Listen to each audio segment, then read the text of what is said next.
everyone. Thank you so much for joining us, the International Bipolar Foundation, to discuss Carrie's latest memoir, Daddy Issues.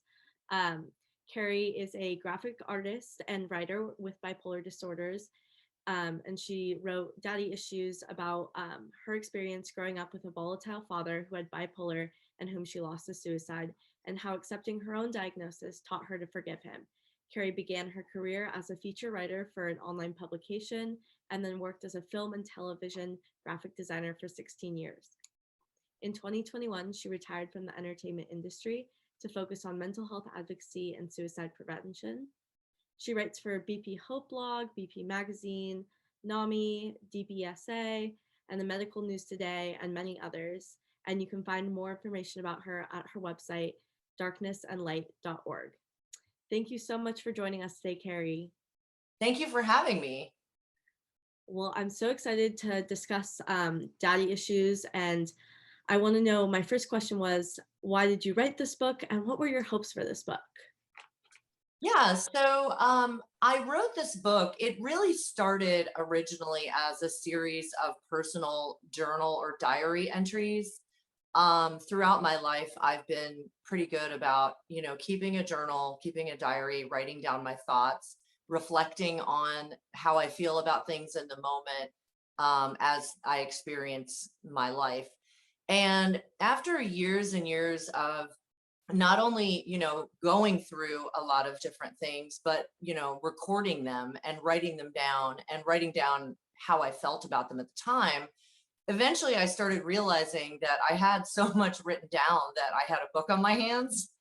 And, I thought about it. Originally, my journal entries were really just meant for me for therapeutic reasons. But, I thought about it and talked to some people about it and realized that my story and, everything that I've been through might be helpful to share with other people.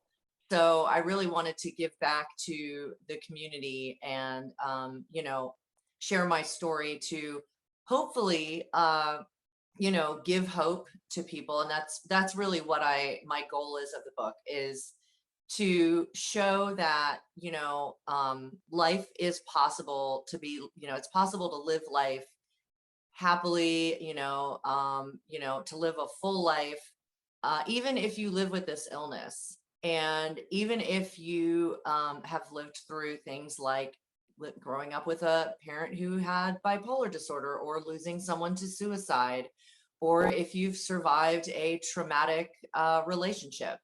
So because I kind of made it through all those things and learned a lot of lessons, I thought, if I was able to come out of these things and, a stronger, I guess, more resilient, wiser person, maybe if I share my story, it can help other people do the same.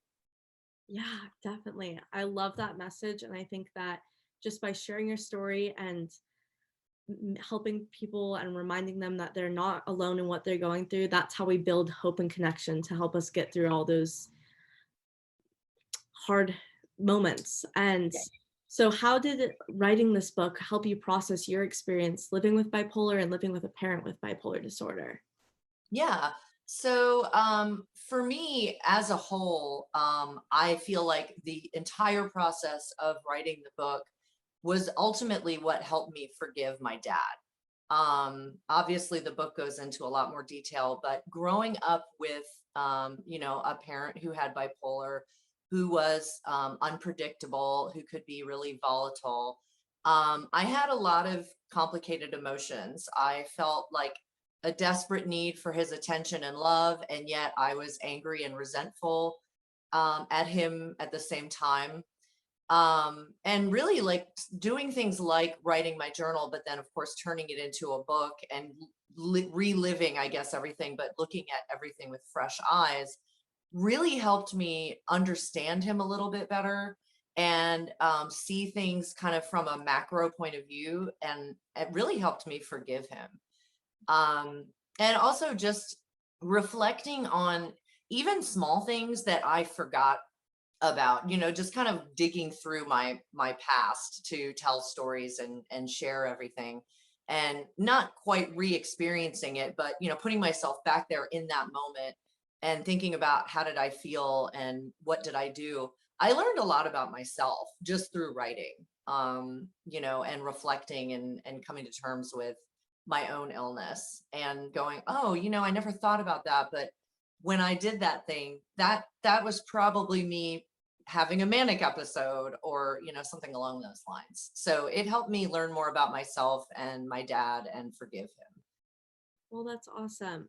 I think you have a really unique experience, and your memoir is so unique because it not only speaks to people living with parents with bipolar disorder, but also people living with bipolar disorder themselves, which I know a lot of our community members have been touched in either way. So thank you so much for sharing your story and getting it out there. Do you have any Pleasure. recommendations for others who want to start therapeutically writing and journaling and documenting their feelings and emotions like you did? Absolutely. So, I definitely am a huge fan of keeping a journal, keeping a diary, even if, you're not feeling well, if you're going through a depressive episode and the idea of picking up a pen or, typing something is exhausting, just maybe pick up your phone and do a quick video or draw a picture or something. But I feel like it's really important for everyone, especially who struggles with this illness and all the mixed, confusing emotions that come with it that can change on a daily basis. Keeping in touch with yourself and listening to your inner voice is really important, because I think that's really the only way we're able to heal, is if we're paying close attention to what our thoughts are, what we're feeling, and how we're experiencing the world around us. And yeah, I mean, for me, it was writing, just because I come from, I guess, a generation that writing is, one of the most, common and easiest ways to keep track of things. But nowadays, you could make videos on your phone or do all kinds of things. And who knows, you may end up turning your story into maybe not a book, but you may end up having a YouTube channel and making money doing that because you're sharing your story. um but you don't have to share it. I mean, it's really not meant for anyone but you. It's and the thing that I will say too, for me, is even before I thought about writing a book, I didn't realize how I was feeling or behaving in certain moments years ago until I went back and read. I can even see my handwriting style changes. It's like more sporadic and more frenetic. And I'm looking back on it, I'm going, I remember when I wrote that and I thought, I see the world so clearly right now. And I'm like, oh, wow, I was manic. So I think it's a really good learning tool to keep, to track your moods and pay attention to yourself. And I know for me, like, it's been incredibly helpful for me in my journey of recovery and just learning more about myself. Yeah, absolutely. Wow, that like process, it makes me want to go pick up a journal and write right now. And I think the fact that you can share your story and share those experiences with us all makes it even more powerful. What role do you think sharing your story has in destigmatizing bipolar disorder and mental illness as a whole? Um, I feel like, and I would hope that my story is, a way to enable people to not feel ashamed, to not only not feel alone, but to not be, ashamed of having a mental illness or having a family member who does, or a loved one or friend or whatever. Um, I told you this story before, and I definitely wanted to share it. So, I published my book and I shared it, of course, on Facebook. And I kind of forgot that I was friends with my vet, that, I have three cats. I forgot that we were friends on Facebook. I'm sure at one point we friended each other. And anyway, I went in to take my cat in for an annual exam, and my vet, out of the blue, is like, oh, by the way, I read your book. And I'm like, oh, that's fantastic. Thank you. I wasn't even making a connection that she would see it and buy it and then read it. And she said, yeah, my daughter has bipolar disorder. And I was like, oh, really? And she's like, yeah, I'm really like thankful that you wrote this book. I feel like it's, been making it a little bit less hard for me to talk to people about it. And I mean, I had no idea. that she had a family member. So it opened up this whole dialogue between us. And then the conversation kind of turned into, she asked me, do you have any recommendations for resources where she can go and, maybe talk to people? And I said, absolutely. The Depression and Bipolar Support Alliance has local support groups and a local chapter. I've gotten a lot out of it. So she was able to learn something, able to give a resource to her daughter that will be helpful to her. And if I hadn't written the book and told my story and kept everything to myself, none of that would have happened. So I like to think that, my sharing my story is hopefully helping other people be able to open up about it, realize that if I can tell this story and if I can share these really intimate moments in my life that I'm, embarrassed of some of them or whatever, or, traumatic things I went through, that you can too, and that there's nothing to be ashamed of. So, That is amazing. I got chills when you told that story.